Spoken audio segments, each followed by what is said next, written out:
Today we're going to look at the many functions in the MyViewBoard whiteboard. But if you ever want to open up an existing presentation that you made, it's given this OLF format. You can just click on it and it will open up right for you. It will speed by all of your slides, kind of like a double check to make sure this is the presentation that you want.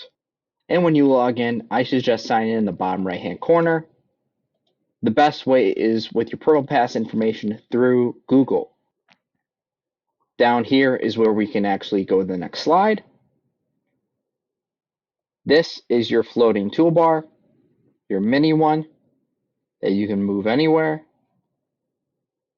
This is your main toolbar, and depending on where you're presenting, you can move this.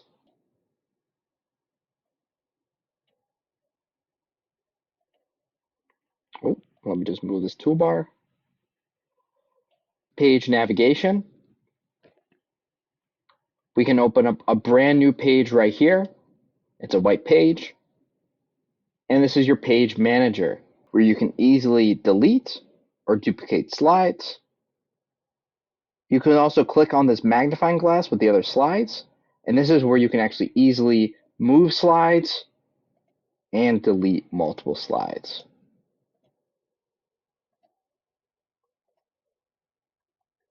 We have two functions right here. The hand will actually move the screen that you're on in case you want to get to a better angle or you want to focus somewhere on the screen. This select tool has many different features. You can move one object, or you can draw around a group of objects and move them like this. You can also cut in between objects to just move these two, and you can actually change their color as well as many other different features by using this select option. Here we have the marker / pen. So you touch one to activate. You can see you have black, red, and blue. But if you click again, then you'll see you get a different array of colors. You can also change the intensity and have it even fade a little bit.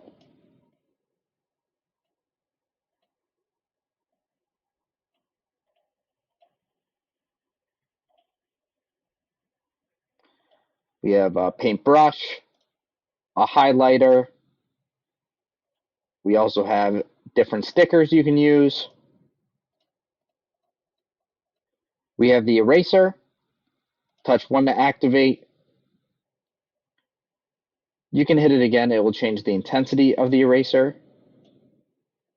You can erase certain areas.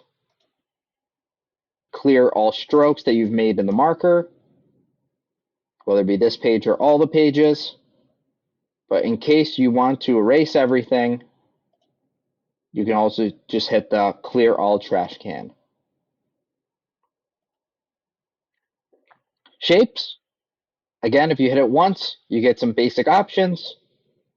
If you hit it again, then you get loads of options. Also change the color.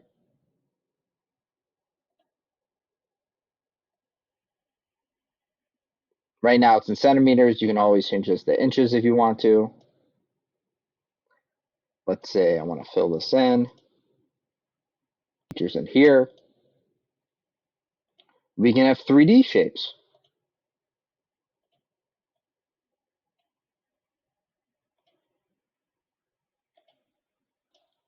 Great if you want to have a really straight line. You can also make a grid as well. Definitely use the select feature if you want to move it or move a group of objects.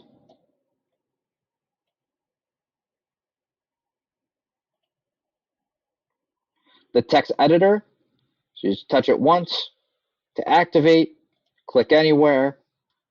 You can write out a message, change the font, the size. This will actually even read it out to you. If I click it again, it looks like a written out A. So if I write out hello,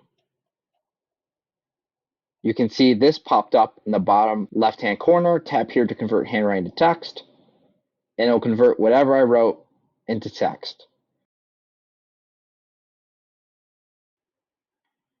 We also have different backgrounds.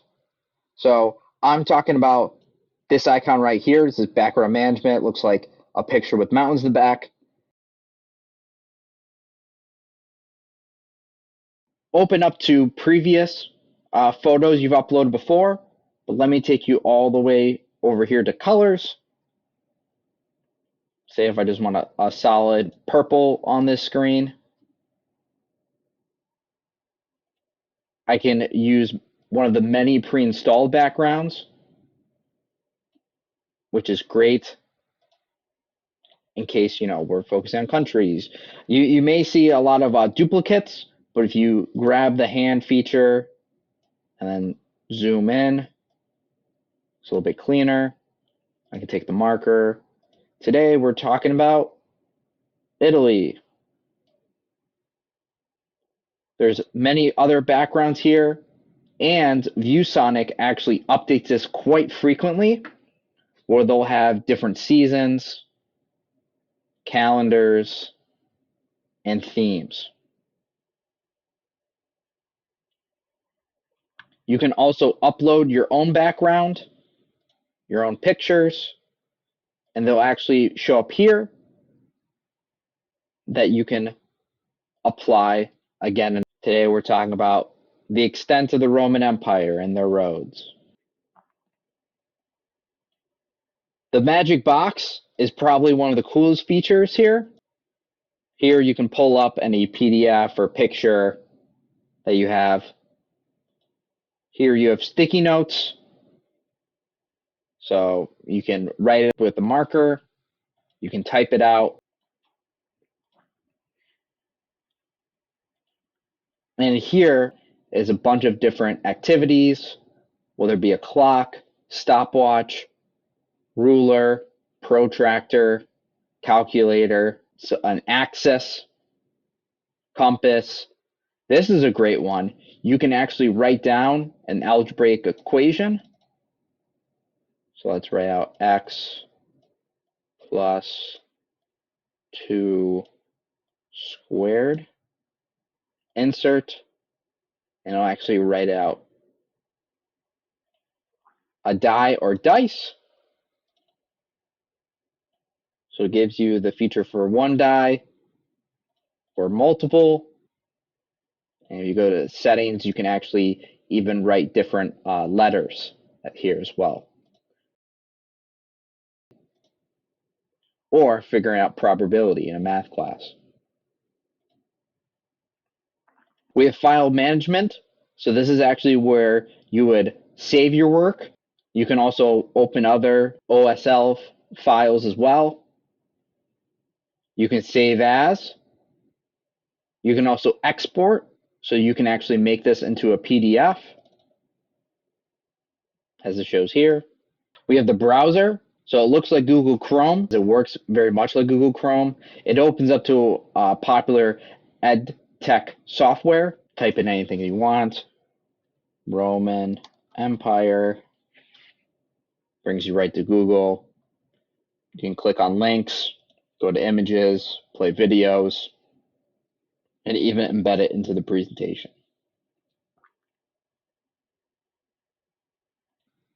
So this will actually bring you back to your computer, but you can see it actually gives you many of the whiteboard applications to use. So let's say if we were looking at an article, I have access to the magic box. My favorite is using this as a highlighter. That way you can annotate an article. To get out of the Windows toggle, you just click switch between Windows Desktop and Whiteboard to take you back here. You can record your lesson. You can take a screenshot. And those are all the main features. I hope you learned a thing or two. when utilizing the interactive whiteboard in class or using it on your desktop.